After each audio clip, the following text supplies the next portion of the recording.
Hi, my name's Josh, and I'm here to speak to you about mental health. Mental health is something that I've suffered from for many years.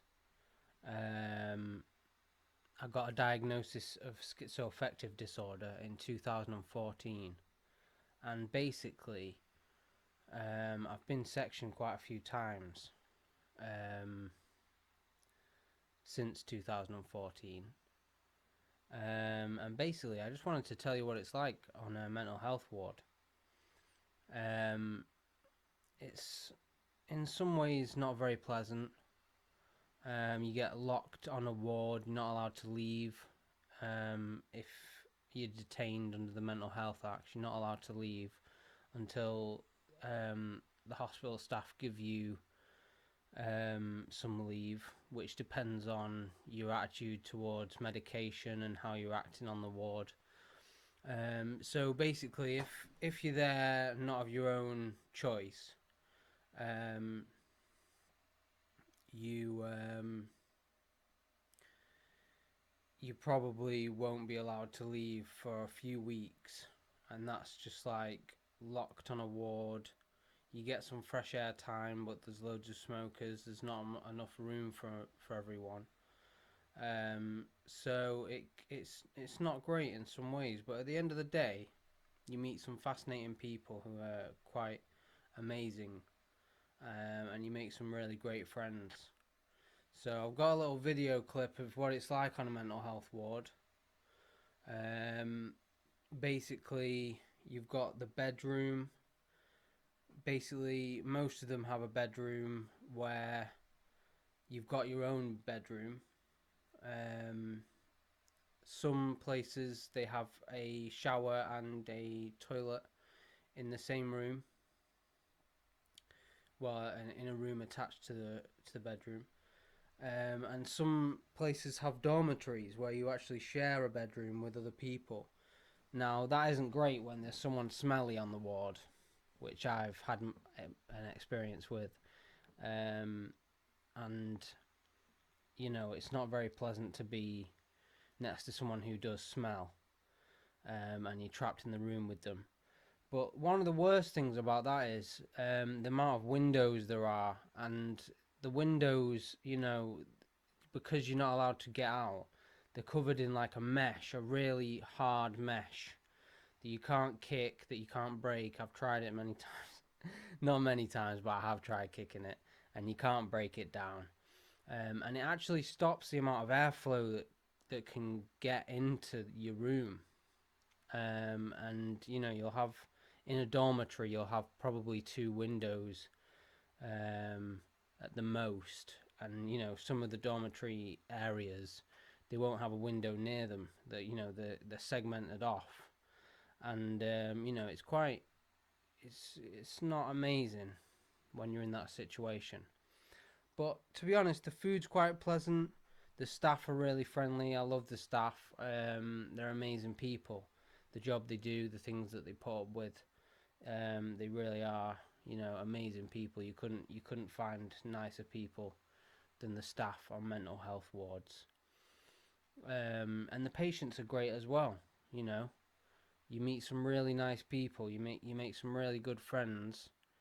Some of them you don't stay in touch with, which is a shame. But the ones that you do stay in touch with, um, you know, you've made a friend for life. Really, most people who you meet on the mental health ward. So basically, I've been sectioned to about 5 times now, which sounds like a lot, but one of those times there was a clinical error, and I wasn't being forced to take medication, and that's what led me to be sectioned again. But a lot of people think, why do you take the medication? You can just stop if you want. I'm currently on a depot injection, which is under a community treatment order, which means that someone comes around every month and gives me an injection, and if I don't have that injection of medication, then I will end up back in hospital. Now, it's not exactly that pleasant, but I can't take tablets. The tablets that they give me really they mess up my digestion, and I just can't take them. But it's a better way for me personally to take the medication, but I can't stop it of my own choice whilst I'm on the community treatment order, which they renew once a year. They review it and they renew it, which mine's just been renewed. I've been on it for a year now. I was off the medication for about 3 years, and then I had some issues with my digestion, and I couldn't eat, and I started taking peppermint oil. And I started taking a peppermint oil that you're not supposed to take internally, and it made me very ill. But as a quick fix, it was really helping. I had toothache and things like that, and it was really helping. It made me able to eat again. But long term, it was really damaging me, and at the end of the day, I wasn't able to walk properly. I wasn't able to go very far. I was only able to go down the stairs to get a glass of water and then go back upstairs, basically. I was really, really unwell, and that was the most recent time I was sectioned. And my mum called the crisis team, and they came, and they saw that I was very unwell, and obviously detained me under the Mental Health Act, which is a great thing. It's God bless that we have it, because if I hadn't have gone to hospital, I wasn't eating. I hadn't eaten for about a week prior to hospital, and I didn't eat for about a week in there because I damaged my insides from taking this peppermint oil. And it had stopped. It got me back onto food initially, but then it stopped me from being able to eat. And basically, I had to have like a week off food, 2 weeks off food. And then they gave me some stuff called Juice, which is a high-calorie protein shake, which really did help me. And if I hadn't have had that, I don't know what I would have done. I might have just starved myself. And that really did basically save my life. But whilst I was in there, I was actually on a food-grade mint oil, which I stumbled across just before I went into hospital. I stumbled across it and ordered some, and I got some peppermint food grade oil. I'll leave a link below, but don't touch any other oil other than that one, because it makes you very unwell unless it's food grade, and it was very hard for me to find a food grade one. I basically stumbled across it from a French website by chance, luckily. And I was taking that for about 6 months after being sectioned, whilst I was sectioned. And it was clearing out all the damage that I'd done. And if I'd have taken that in the first place, I don't think I would have got sectioned. Because basically I was taking a mint oil that you're not supposed to ingest. And it did some serious damage to me. So that was the latest time that I was sectioned. Which was fun. Yeah. Just trying to think what else I can tell you about the experience. It gets very boring. You get very hungry at night. It's good to have a takeaway in there. You can actually get takeaways. You can get things ordered in from Amazon and things like that if you need them. They don't have nail clippers in there. They don't provide a few essential things. You've got to bring them in. So I brought in the bare essentials. I didn't really pack because I was planning to do a runner, and I did a runner from the police. They can get the police to escort you in the ambulance to the hospital, which they do if you try and escape, which I have tried to escape at least twice. But you can't. There's no escape from it. You've got to go along with it, and it's the world would be a much worse place without the Mental Health Act. It's really a gift to our society, and definitely should not be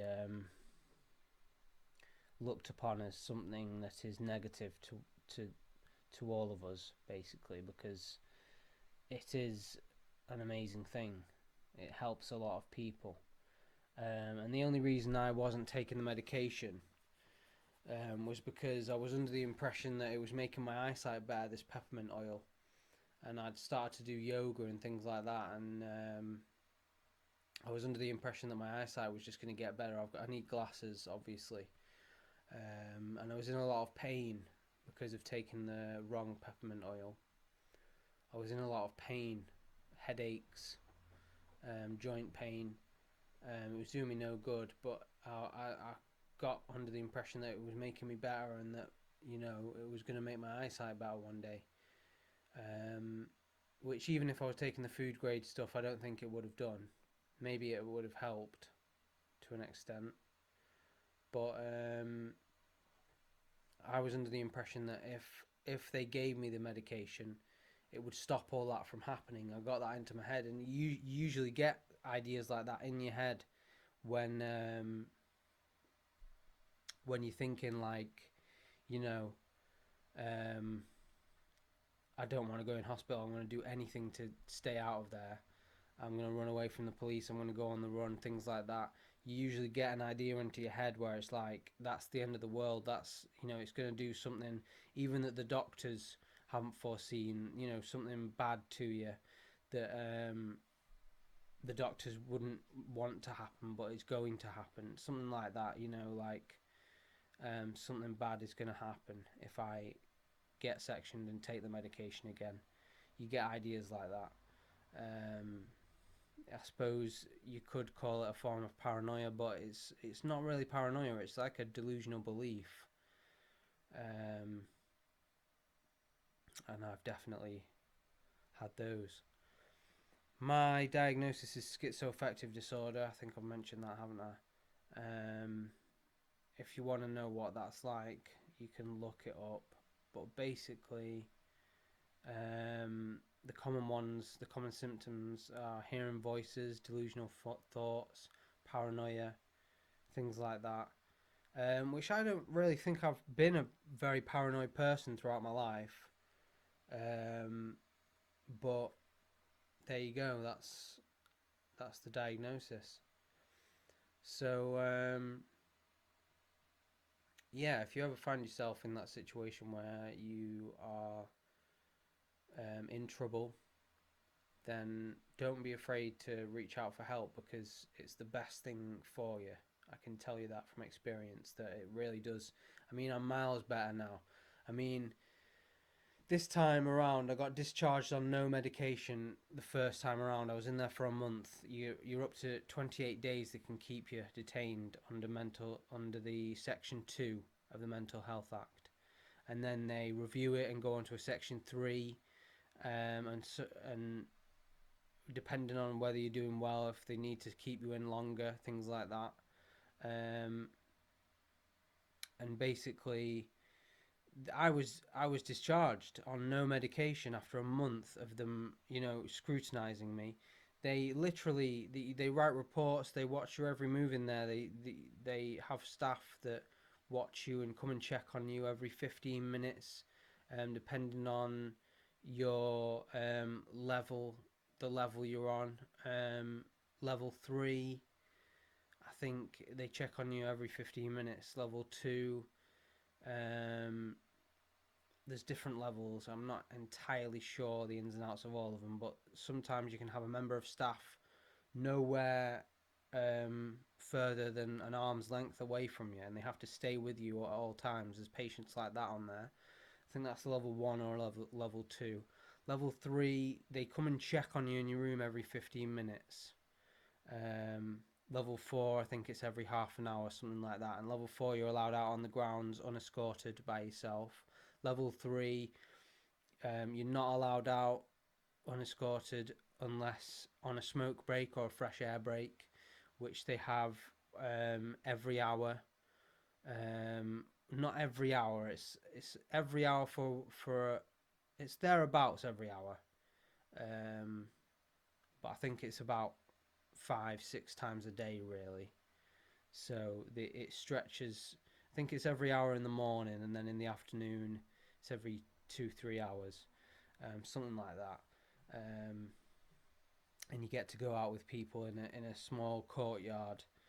Some hospitals, on Arden ward in Stepping Hill, they have a little, that's upstairs, so they have a little courtyard, very very small, about as big as this room really, and everyone's smoking. And if you don't like smoke, and if you're very unwell like I was, it's no good for you. It makes you very unwell, which I did actually become really unwell with, like a flu type illness, because of so many people smoking around me. And you need, when you just need fresh air, when you need, because you're not getting much in the windows, believe me. And all the doors are fire doors, they're really heavy doors, and they're always shut, so there's no breeze in there.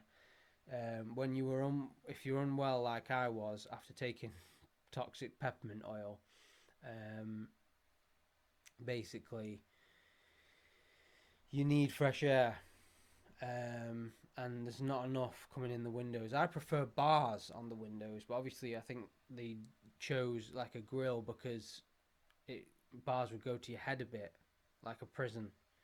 But it's essentially the same thing, and bars would let in more fresh air. So I prefer bars really. Um, it's really a big thing. It doesn't let in enough fresh air, and a lot of prisons are going like it now. They're going more in the direction of mental health, and you'll find that they have a grill instead of bars, and you just don't get enough fresh air in there. That's one of the main issues with the place. Um, but yeah, other than that, as long as you're not too unwell, it's quite a pleasant experience because of the people. The people are so nice, patients and staff. But the staff are just phenomenal. The job they do. Um, it's not a hotel. You'll hear that maybe a few times in there.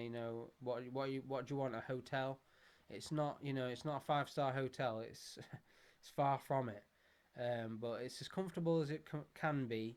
And just because you meet some really nice people, I think it's a really nice experience. At the end of the day, looking back on it, when you're in there, you might not think it, but looking back on those times, you think, yeah, actually, that wasn't that long. And I met some really nice people, and it was actually quite a pleasant experience, really, just to get away from home. If you don't go on holiday or go out much, like me. So yeah. Um, so if you are ever struggling, don't be afraid to reach out for help, because it's the best thing that will happen to you. Um, Take the medication, do as they advise. But obviously, if you're taking tablets and they don't agree with you, then take the injection, because it's just a much nicer. I know it sounds kind of extreme, but it's a nicer way of taking the medication, because it's a slow release medication and you only need to take it once a month, if that. Some people are on it like once a week, but I'm only on it once a month. So yeah, you might not need medication. You might just need someone to talk to. But seriously, don't be afraid to reach out. There's no shame in it. I mean, I just wanted to come out here and say all this about the experiences that I've had. So yeah, don't give up. There is hope. There's always hope. And you are loved. You are very loved. Whoever you are, wherever you are loved by someone, somewhere. And if not, I love you. So, I really do, because everyone's a beautiful person, really. I mean, you get some right criminals, don't you? But if you're just mentally ill, some mentally ill people do some really devastating things to other people and themselves. But if you're just the average Joe, or the average mentally ill person, you're not like that. It's more yourself who you'd harm, more likely to harm yourself rather than other people. And don't harm yourself, because, you know, life is hard, but at the end of the day, there's no need to harm yourself. Some people say they like the feeling. I've never self-harmed, you see, so I've not much experience on it, but basically, don't do it. Just resist the urge, whatever it takes, don't do it. So that's my little video. I hope you've enjoyed it. Leave a comment, tell me if you've been sectioned, tell me any of your experiences with mental health, maybe we can have a little chat. And yeah, like and subscribe. I'll see what other videos I can do like this, but for now, au revoir and peace. Take it easy, guys.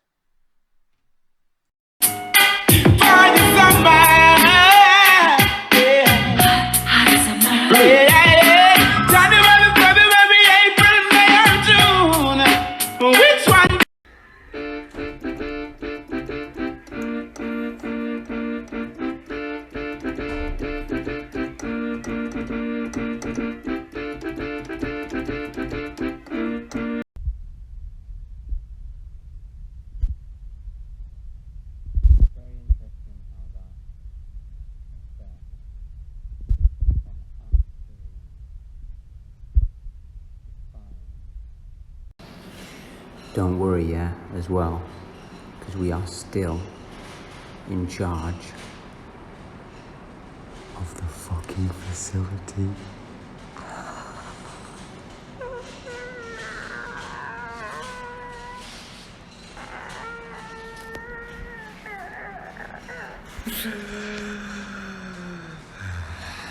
Until tomorrow.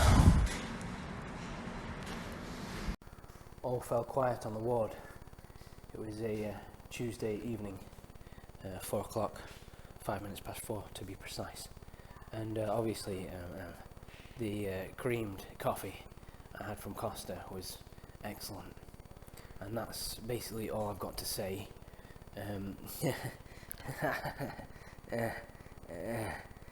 Get a nice picture there, and then I'll upload that to Instagram, because that's my life. Oh, this is secondhand smoke. This is what secondhand smoke does to me. Can you hear that in my voice? What the absolute fuck? How do you people stay alive? It's gotten to the point where I'll just have to think of myself. I'm calling it assault now. Blowing it in my face. I'm just going to defend myself. Know what I'm saying? Probably the best piece of art I've seen today.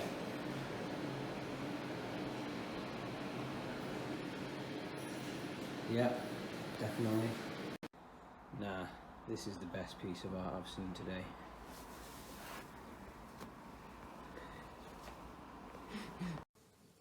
Now, Keep taking them.